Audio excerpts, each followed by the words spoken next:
गणनां त्वा गणपतिं हवामहे प्रियनां त्वा प्रियपतिं हवामहे निधिनां त्वा निधिपतिं हवामहे। नमस्ते, आप सभी का हार्दिक स्वागत है। हम आपके लिए लेकर आते हैं यज्ञ के ज्ञान विज्ञान कार्यक्रम। चूँकि यज्ञ अपनी भारतीय संस्कृति है, अपनी भारतीय संस्कृति का मूल है, तो इसलिए इस यज्ञ से हम निरंतर कहीं ना कहीं से जुड़े रहें। स्वयं न कर पाए लेकिन यदि कहीं पड़ोसी में हो रहे तो उस यज्ञ से अवश्य ही हम लाभ लें, उससे अपने जीवन में संस्कारों को परिशोधन करें। तो इसी नवीन क्रम में, नवीन श्रृंखला में हम आज जानेंगे कि यज्ञ में जो हम मंत्र उच्चारण करते हैं, क्या उसकी आवश्यकता है, क्या उसके बिना भी यज्ञ हम कर सकते हैं। तो आज हम पूज्य स्वामी यज्ञदेव जी से जानेंगे। नमस्ते स्वामी जी। नमस्ते स्वामी जी। जी स्वामी जी, निश्चित रूप से हमारी जो शास्त्रों की परंपरा है, उन परंपराओं के अनुसार यदि हम एक विधि विधान के रूप से हम देखें तो बिना मंत्र से यज्ञ करना जी।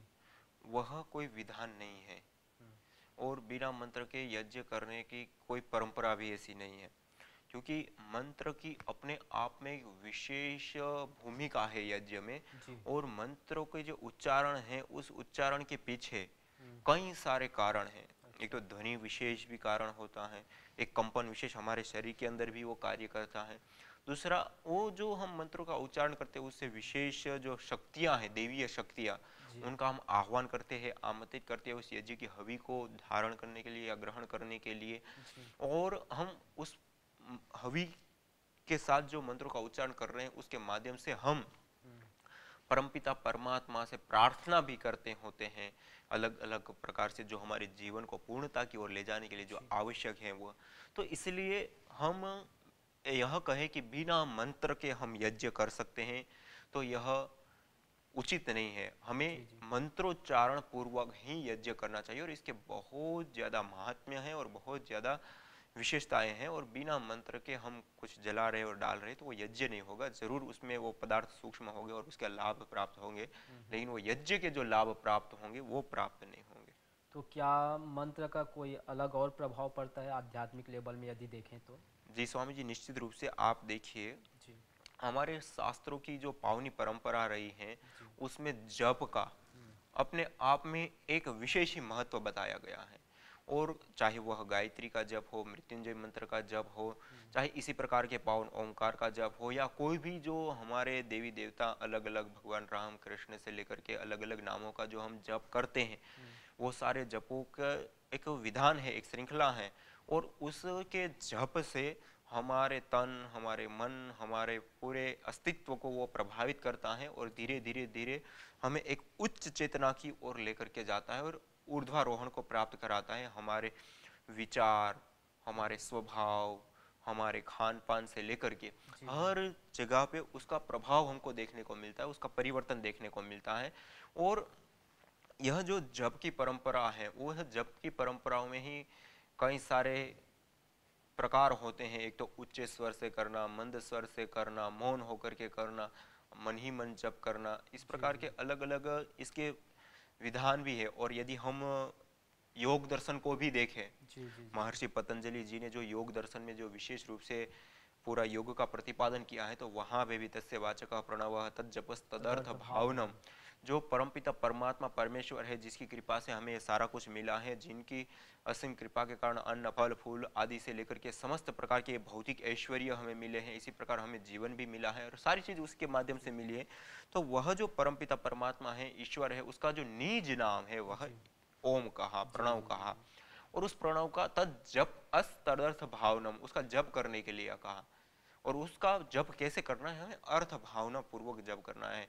और ऐसा करने से भी वहां पे सारे अलग अलग उपाय बताए हैं कि हम चित्त को कैसे निर्मल कर सकते हैं, कि चित्त को कैसे शुद्ध कर सकते हैं, हमारे जो कुछ संस्कार है उसको कैसे हम दग्धबीज कर सकते हैं, हमारी जो चित्त वृत्तियां हैं, क्लिष्ट और अक्लिष्ट, जो दुख देने वाली और दुख नहीं देने वाली, उसमें पहले तो दुख देने वाली वृत्तियों को हटा करके हम दुख ना देने वाली जो सुखद वृत्तियां हैं उसमें कैसे आए, और फिर वह वृत्तियों को भी हटा करके निरुद्ध अवस्था में हम अपने चित्त को कैसे ले जाए, उसका पूरा एक प्रोसेस बताए हैं। उसके कई सारे एक साथ साधन, यथाभिमत ध्यानाद्वा तक, ये पूरे 8-10 साधन हमें जो बताए हैं, उन साधनों में तद जपस तदर्थ भावनम भी एक साधन बताएं कि ईश्वर का जो निज नाम है उसका अर्थ भावना पूर्वक जप करने से हमारा मन निर्मल शुद्ध और हम निर्बीज अपने संस्कारों को दग्धबीज करते हुए हम एक समाधि की अवस्था तक पहुंच सकते हैं। तो ये जो खाली जप की परंपरा है, वही परंपरा में हम देखें तो मतलब हम पूर्णता को प्राप्त कर सकते हैं, वहां तक जप के माध्यम से हम पहुंच सकते हैं। तो उसका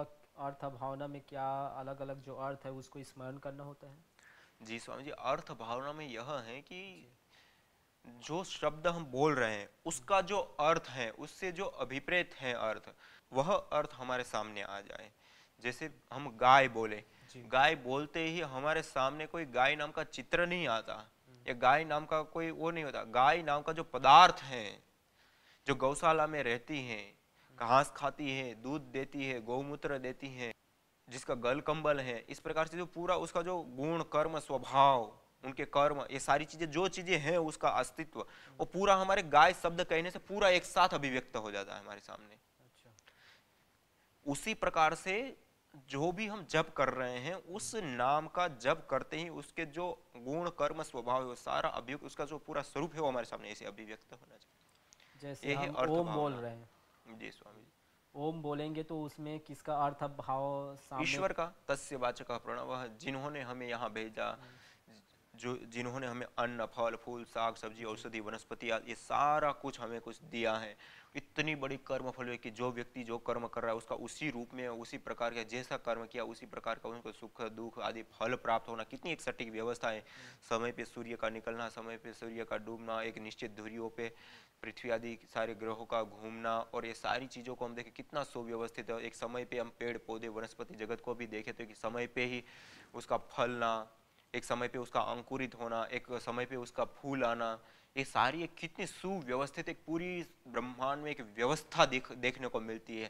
जैसे रचना के पीछे हम रचयिता का अनुमान करते हैं, और इस प्रकार का जो हम सारे अलग अलग प्रकार के जो विशेषताएं हम देखते हैं, हम अपने शरीर को ही देखें तो इस शरीर में ही हम खुद नहीं जानते हैं कितनी चीजें हैं और कैसे कैसे चलती है। आप देखिए, एक सामान्य रूप से कहा जाता है कि हार्ट जो है 1 मिनट में पता नहीं कई लीटर खून को सर्कुलेशन कर देता है।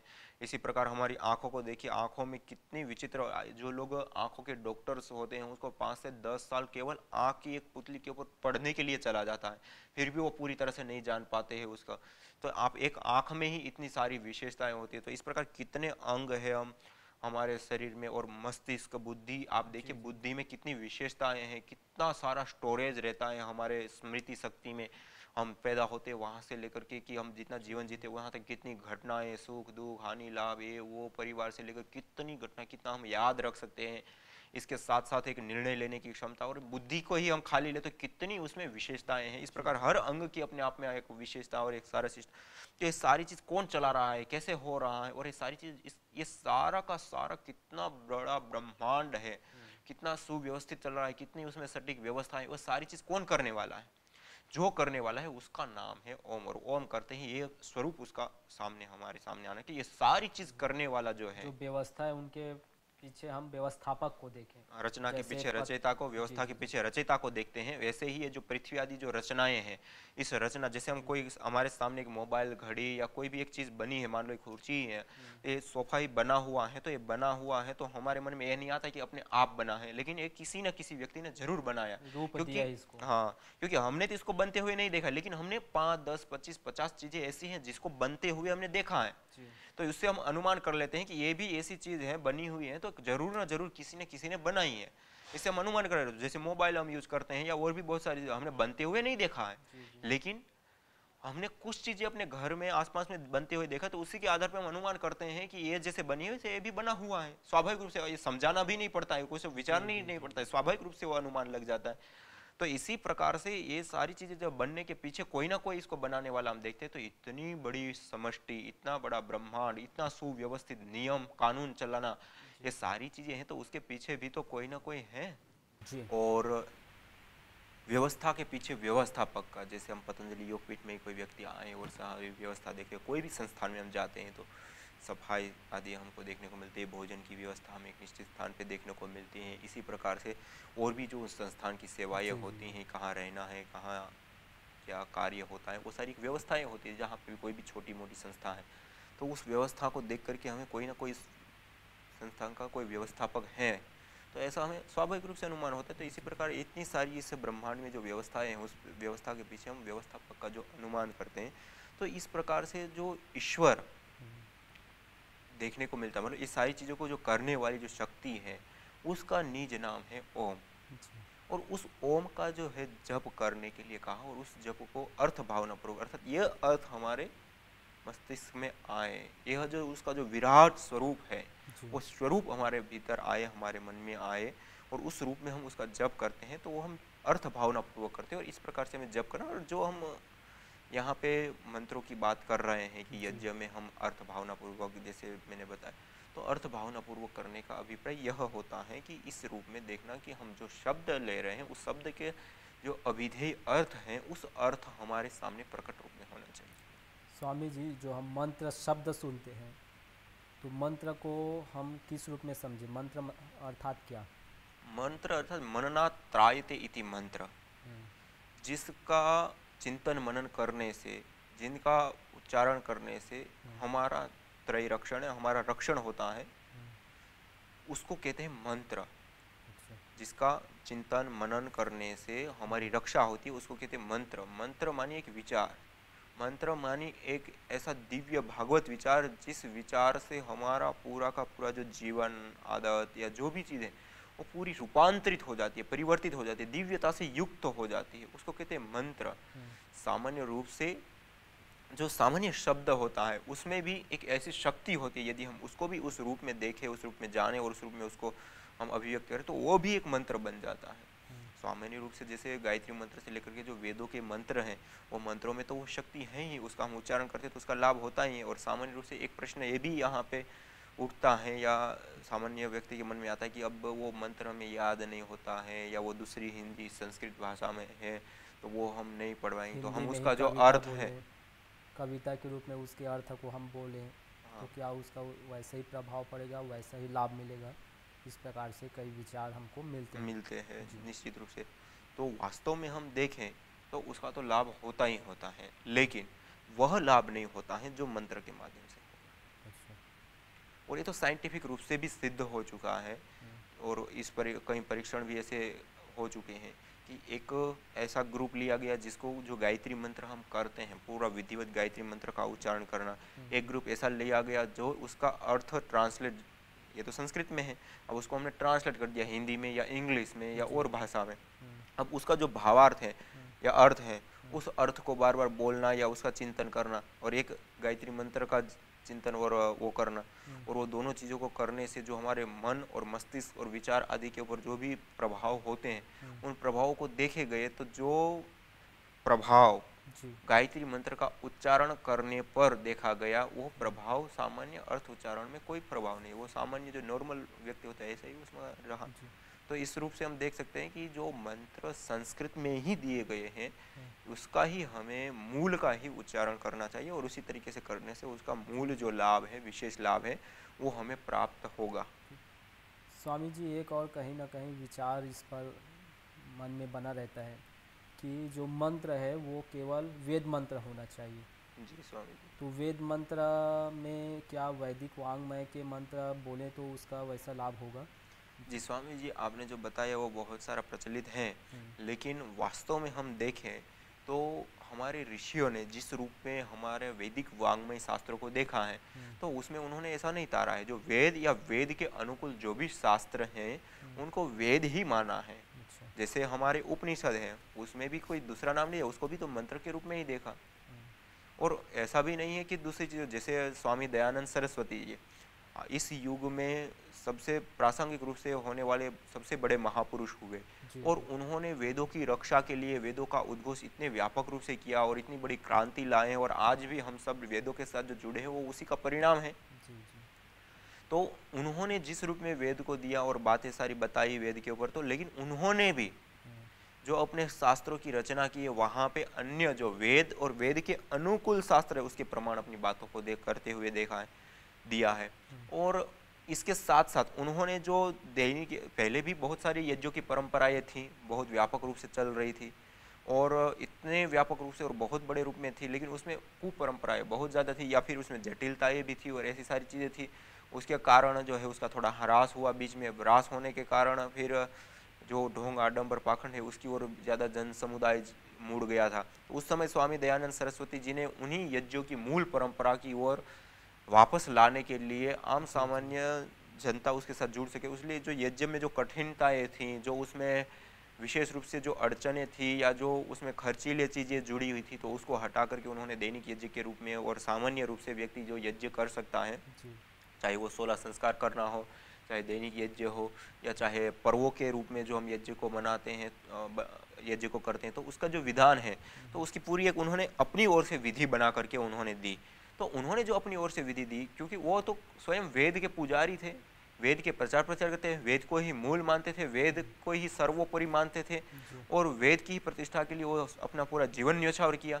तो उनको यज्ञ का जब बात आती है या वो विधान कर रहे तो उनको केवल यज्ञ वेदों के ही मंत्र देने चाहिए थे, जबकि उन्होंने पारस्कार आदि गृह सूत्रों के, आसुलायन आदि गृह सूत्रों के या और भी इस प्रकार के जो सूत्र हैं उसके उन्होंने वहाँ के मंत्र उठा करके उन्होंने दिए हैं कि यहाँ पे इस आहुति को आप इस मंत्र से देंगे। तो ऐसा नहीं है कि वेद के मंत्र ही हो, वेद के अनुकूल जो और भी शास्त्र हैं उन शास्त्रों को भी हमें वेद के अनुकूल ही, वेद के तुल्य मानना चाहिए और उसके भी जो मंत्र है वो भी प्रभावी होते हैं। इसलिए तो हमारे जो यागों की जो परंपरा है उसमें भी तो दो है ना, स्रोत यज्ञ और स्मार्त यज्ञ। स्रोत और स्मार्त दो जो श्रुति प्रतिपाद्य है, सीधा श्रुति से जो प्रतिपादित जिन यज्ञों का है उसको स्रोत यज्ञ कहते हैं, और जो स्मार्त यज्ञ है वो स्मार्त यज्ञ जो श्रुति के अनुकूल जो अन्य शास्त्र है, चाहे वो ब्राह्मण ग्रंथ है, चाहे वो पारस्कर आदि जो गृह सूत्र आदि जो है उसमें जो बातें बताई गई हैं तो उसके आधार पे हैं, तो फिर उसको स्मार्त यज्ञ के रूप में देखा गया है। और दोनों ही 50-50% मतलब 21 प्रकार के कुछ यज्ञ जो बताए गए हैं तो उसमें बराबर मात्रा में है दोनों प्रकार के यज्ञ।